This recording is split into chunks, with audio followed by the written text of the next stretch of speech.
স্বাস্থ্য ভবনের সামনে যখন এই ছবি, তখন একবার জেলার ছবি দেখাই আপনাদের। নদিয়া রানাঘাট, সেখানে আশাকর্মীরা যখন আসছিলেন তাদেরকে আটকে দেওয়া হয়েছে। মুর্শিদাবাদ থেকে বাসে করে আসার সময় রানাঘাটে এইভাবে আটকে দেওয়া হয়েছে জাতীয় সড়কের ওপর আশাকর্মীদের। ছবি রেখেছে আপনাদের সামনে সুজিত মণ্ডল, আমাদের প্রতিনিধি, আরো জানাবেন সুজিত।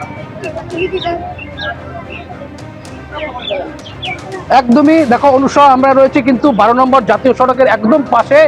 এটি কিন্তু রানাঘাট থানার অধীনস্থ ঘাটিগাছা। এই ঘাটিগাছার পাশেই কিন্তু এই বাসটি মুর্শিদাবাদ থেকে আসছিল এবং সেই সময় কিন্তু মূলত এই আশাকর্মীরা যেটা অভিযোগ করছেন, তারা তাকে স্বাস্থ্য ভবন অভিযানের জন্য তারা বেরিয়েছিলেন। সেই সময় কিন্তু এই বাসটা যখন এই ঘাটিগাছার কাছে আসে, সেই সময় রানাঘাট থানার পুলিশ তারা কিন্তু বাসটিকে আটকায় এবং এখনো তারা কিন্তু এই আটকানো অবস্থাতেই রয়েছে। যদিও বা বেশ কিছুক্ষণ আগে এই আশাকর্মী যারা রয়েছেন তাদের দাবি দেওয়া নিয়ে কিন্তু যে স্বাস্থ্য ভবন যেতে চাইছিলেন, সেই কারণে কিন্তু পুলিশের তরফ থেকে তাদেরকে বাধা দেওয়া হয়েছে এবং এরা যেটা বলছেন যে তাদেরকে কোনো রকম ভাবেই স্বাস্থ্য ভবনে যেতে দেওয়া হবে না। যতক্ষণ পর্যন্ত স্বাস্থ্য ভবনের প্রোগ্রাম কর্মসূচি শেষ না হচ্ছে, ততক্ষণ পর্যন্ত তাদেরকে আটকে রাখা হবে। এবং এরা প্রত্যেকেই এসছেন, এই সমস্ত আশাকর্মীরা। তারা এখানে একজন যারা আছে তাদেরকে শুনবো কি কারণে মূলত আপনি এখানে এসেছেন, কেন? আমরা যাচ্ছিলাম এখন স্বাস্থ্য ভবন, আমাদের দিন দেওয়া ছিল স্বাস্থ্য ভবন যাবো বলে আজকে। তা ওনারা এখানে আমাদেরকে আটকে দেওয়া হলো, মানে পুলিশ প্রশাসন আমাদেরকে বলে প্রথমে নামানোর পরে বলে দিদি এখন একটু দাঁড়ান, 10 মিনিট দাঁড়ান, 20 মিনিট দাঁড়ান, এরকম টাইম নিল আমাদের কাছে। ড্রাইভারের চাবি খুলে নিয়েছে এবং ওনার লাইসেন্স সব নিয়ে নিয়েছে, যে আমাদেরকে যেতে দিল না।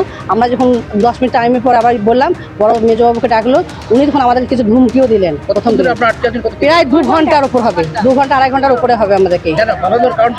আমাদের স্বাস্থ্য ভবন বেরোতে দেবে না, স্বাস্থ্য ভবন আমাদেরকে পৌঁছাতে দেবে না। ওদের নাকি অর্ডার আছে কোনো মুহূর্তে যেন আশা দিতে যেন স্বাস্থ্য ভবন না পৌঁছাতে পারে। আমরা কান্দি ব্লক থেকে আসছি। কতজন আছেন? আমরা এখানে এখন অব্দি আছি 80 জন মতো আছি, আর আমাদের আরো সব অন্য ধারে বেরিয়ে চলে গেছে। আমার সামনে দিয়ে স্কর্পিও গুলো বেরিয়ে গেছে। আমরা চাইছিলাম যে আমরা স্বাস্থ্য ভবনে যাওয়ার জন্য। যাবেন কি আপনারা? হ্যাঁ, 100 বার আমরা 100 বার যাবো, কিন্তু এনারা যেতে দিচ্ছেন না। এনারা ধাক্কা ধাক্কি দিয়ে, ওনারা কত ভাষা বলে আমাদেরকে স্যাররা, মানে আরো মহিলা পুলিশ নিয়ে এসে আমাদেরকে কিন্তু ধাক্কিয়ে রাস্তা থেকে নামিয়ে দিল। একদমই তাই। এই আশাকর্মী যারা কিন্তু এখনো আটকে আছেন, যারা এখনো পর্যন্ত যারা যেতে পারছেন না, তারা কিন্তু একটাই যেটা অভিযোগ করছেন যে রানাঘাট থানার পুলিশের তরফ থেকে এই যে বাসে করে তারা যাচ্ছিল, সেই বাসের ড্রাইভারের যে চাবি, সেই চাবিটাকেও আটকে রাখা হয়েছে এবং লাইসেন্সগুলোকে কিন্তু লাইসেন্সটাকে নিয়ে নেওয়া হয়েছে, এমনটাই কিন্তু অভিযোগ তুলছেন। যদিও বা তারা কিন্তু স্পষ্টতই জানাচ্ছেন যতই বাধা বিপত্তি আসুক, তারা কিন্তু স্বাস্থ্য ভবনের উদ্দেশ্যে তারা কিন্তু যাবেন। তো সেই হিসেবে তারা কিন্তু এখনো অবস্থান বিক্ষোভ চালিয়ে যাচ্ছে। অনুসয়া, একেবারে অন্ততপক্ষে 80 জন আশাকর্মী এভাবেই রাস্তায় দাঁড়িয়ে রয়েছেন নদিয়া রানাঘাট, সেখানে আশাকর্মীদের আটকে দিয়েছে পুলিশ। অন্যদিকে আশাকর্মীদের স্বাস্থ্য ভবন অভিযান ঘিরে একেবারে তুলকালাম পরিস্থিতি। বিভিন্ন জায়গায় আন্দোলনরত আশাকর্মীদের ধরপাকড় চলছে। শিয়ালদা স্টেশনের বাইরের ছবি রেখেছে আপনাদের সামনে, যেখানে আশাকর্মীরা মিছিল করে এই মুহূর্তে ধর্মতলা উদ্দেশ্যে রওনা হয়েছেন। অন্যদিকে আরও একটি মিছিল, যেটি হাওড়া স্টেশন থেকে শুরু হয়েছিল, একেবারে হাওড়া ব্রিজ পেরিয়ে এই মুহূর্তে কলকাতার উদ্দেশ্যে সেই আশাকর্মীদের মিছিল। ব্যারিকেড ভেঙে তারা এগিয়ে যাওয়ার চেষ্টা করছেন। আমাদের প্রতিনিধি সুনীত হালদার সরাসরি রয়েছেন আমাদের সঙ্গে। সুনীত, এই মুহূর্তে আমি রয়েছি মহাত্মা গান্ধী রোডে। কিছুক্ষণ আগেই আশা কর্মীরা যারা হাওড়া স্টেশন থেকে বেরিয়েছিলেন, তারা মিছিল করে হাওড়া ব্রিজ ক্রস করে মহাত্মা গান্ধী রোডে ঢুকে গেছে। এই মুহূর্তে কলেজ স্ট্রিটের দিকে মিছিল এগুচ্ছে। যেটা জানা গেছে যে কলকাতা পুলিশের পক্ষ থেকে হাওড়া ব্রিজের কলকাতা প্রান্তে 2টো ব্যারিকেড করা হয়েছিল। 2টো ব্যারিকেডই আশা কর্মীরা ভেঙে দেয়। সেখানে প্রচুর পুলিশ ছিল এবং পুলিশ বাধা দেয়, কিন্তু পুলিশের বাধা টপকে এই মুহূর্তে যেটা দেখা যাচ্ছে, আশা কর্মীরা হেঁটে কিন্তু মহাত্মা গান্ধী রোড ধরেছে। তারা কলেজ স্ট্রিট হয়ে তারা স্বাস্থ্য ভবনের দিকে স্লোগান দিতে দিতে এগিয়ে যাচ্ছে। তাদের একটাই দাবি, যেভাবেই হোক আজকে তারা স্বাস্থ্য ভবনে পৌঁছাবে এবং তাদের যে 8 দফা দাবি, সেই 8 দফা দাবি তাদেরকে নিয়ে তাদেরকে সঙ্গে থাকো।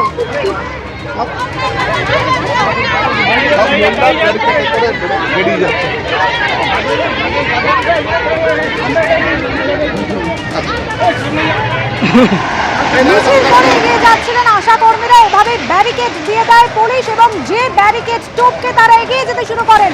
ব্যারিকেড ভেঙে এগিয়ে যাচ্ছেন আশাকর্মীরা।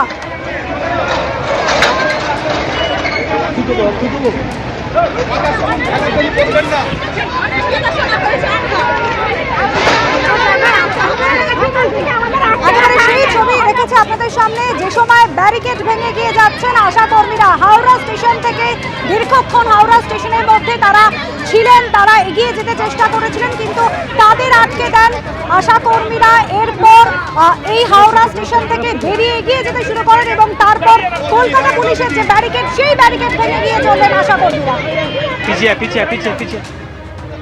সুকান্ত মুখোপাধ্যায় আমাদের অপর প্রতিনিধি রয়েছেন আমাদের সঙ্গে। সুকান্ত, কিছুক্ষণ আগে আমরা শিয়ালদা স্টেশনের ছবি দেখেছি, যার শিয়ালদা স্টেশনের বাইরে থেকে আশা কর্মীরা তারা মিছিল করে এগোচ্ছিলেন, গন্তব্য তাদের ধর্মতলা। কোথায় পৌঁছলো মিছিল? দেখো, দেখা যাচ্ছে যে মৌলালি মোড় এই মুহূর্তে তারা অবস্থান বিক্ষোভ করে রেখেছেন, ঠিক সার্কেল করে। এই মুহূর্তে মৌলালি যে ছবি তুমি দেখতে পাচ্ছ, যে আশা কর্মী যারা কয়েক হাজার, যারা শিয়ালদা স্টেশন থেকে বেরিয়েছিলেন, যাদের গন্তব্য ধর্মতলা ছিল, তারা কিছুক্ষণ আগেই মৌলালিতে এলেন এবং এইখানে তারা তাদের দাবি দাওয়াকে কেন্দ্র করে প্রথম ব্যারিকেড করলেন। অর্থাৎ এখানে তারা প্রাথমিকভাবে অবস্থান বিক্ষোভ করছেন। কিছুক্ষণের মধ্যে এখানে এই অবস্থান বিক্ষোভ করার পরে তারা কিন্তু ধর্মতলার উদ্দেশ্যে যাবেন। কিন্তু যেটা আমরা পুলিশ সূত্রে জানতে পারছি, যে ঠিক মিউনিসিপ্যালিটির যে গেট রয়েছে, সেই গেটের ওখানে ব্যারিকেড করা হয়েছে। সেই ব্যারিকেডের ওখানে কিন্তু এই মিছিলকে আটকে দেওয়া হবে, অর্থাৎ ধর্মতলা পর্যন্ত তাদেরকে যেতে দেওয়া হবে না। তার কারণ একবার যদি তারা ধর্মতলা পৌঁছে যান, তাহলে সেক্ষেত্রে সেখানে তারা অবস্থান বিক্ষোভ করলে গোটা শহরের যে যানজট ব্যবস্থা, সেটা পুরোপুরি একেবারে ভারসাম্য হারাবে। ফলত সেই জায়গা থেকে আপাতভাবে আশা কর্মীরা যারা রয়েছেন প্রায় 6 ঘন্টা শিয়ালদাতে অবস্থান বিক্ষোভ, সেখানে তাদেরকে আটকে রাখার পরে 12টা নাগাদ তারা সেখান থেকে বেরোন এবং সেখান থেকে পায়ে হেঁটে মিছিল মৌলালিতে এসে পৌঁছয় এবং সেইখানে একেবারে হিউম্যান সার্কেল করে তারা গোটা যে মৌলালি মোড়, সেটাকে তারা ঘিরে রেখেছেন এবং এখান থেকে আর কিছুক্ষণের মধ্যেই তারা ধর্মতলার উদ্দেশ্যে রওনা দেবেন। এবং এইখানে এই অবস্থান বিক্ষোভের ফলে যেটা হচ্ছে, তোমাকে দেখানোর চেষ্টা করবে ক্যামেরার প্রবীরদের, যে প্রবল যানজট ইতিমধ্যে তৈরি হয়েছে। কারণ অফিসের সময় একেবারে শিয়ালদা থেকে অনেকেই যারা বিভিন্ন জায়গাতে যান, সেখানে বা শিয়ালদা স্টেশনের দিকে যান, সেখানে একাধিক হসপিটাল রয়েছে। ফলত এখানে এই অবস্থান বিক্ষোভের ফলে প্রচুর যানজট কিন্তু ইতিমধ্যে তৈরি হয়েছে। পুলিশের তরফে সেই সেই যানজট তারা তোলার চেষ্টা করছেন বা এই অবস্থান বিক্ষোভকে তারা সরানোর চেষ্টা করছেন, কিন্তু কয়েক হাজার আশা কর্মীরা তারা কিন্তু ধীরে ধীরে তারা যোগদান করছেন। এই যে মৌলালি মোড়ে দেখতে পাচ্ছেন, এরকম ভাবে হিউম্যান চেইন করে তারা কিন্তু এখানে এই অবস্থান বিক্ষোভ করছেন। এবং যেটা তোমাকে বললাম, যে আর কিছুক্ষণের মধ্যে এখান থেকে তারা ধর্মতলার উদ্দেশ্যে যাবেন, যদিও ধর্মতলার আগে মিউনিসিপ্যালিটির কাছে তাদেরকে আটকে দেওয়ার পরিকল্পনা রয়েছে পুলিশের, এমনটাই আমরা পুলিশ সূত্রে জানতে পারছি। একেবারে সুকান্ত, মৌলালি মোড় কিন্তু এই মুহূর্তে অবরুদ্ধ। দেখতে পাচ্ছেন শয়ে শয়ে আশা কর্মী তারা একেবারে দাঁড়িয়ে রয়েছেন, মানববন্ধন করে দাঁড়িয়ে রয়েছেন। তারা বলছেন তারা ধর্মতলায় যাবেন, সেখানে গিয়ে অবস্থান বিক্ষোভ করবেন, কিন্তু পুলিশের বক্তব্য ধর্মতলার অদূরেই কিন্তু তাদের আটকে দেওয়া হবে। কলকাতামুখী আন্দোলনরত আশা কর্মীদের ধরপাকড় চলছে। সকাল থেকে যে ছবি দেখেছি, ট্রেনে উঠতে তাদের বাধা দেওয়া হয়েছে, নামিয়ে দেওয়া হয়েছে ট্রেন থেকে। এরপর দীর্ঘক্ষণ ধরে শিয়ালদা স্টেশনে প্রায় 6 ঘন্টা ধরে 13 নম্বর প্ল্যাটফর্মে তারা বসেছিলেন, অবস্থান করেছেন, বিক্ষোভ দেখিয়েছেন। তারপর এই মুহূর্তে তাদের গন্তব্য ধর্মতলা মৌলালি মোড়ে তারা পৌঁছেছেন। কার্যত অবরুদ্ধ হয়ে গিয়েছে এই মুহূর্তে মৌলালি মোড়। সহযোগিতা করবেন আশা করছি এই আন্দোলনের। অন্যদিকে হাওড়া থেকে ধর্মতলার উদ্দেশ্যে আরেকটি মিছিল কিন্তু এগোচ্ছে। আশা কর্মীদের এই মিছিল হাওড়া স্টেশন থেকে শুরু হয়েছে।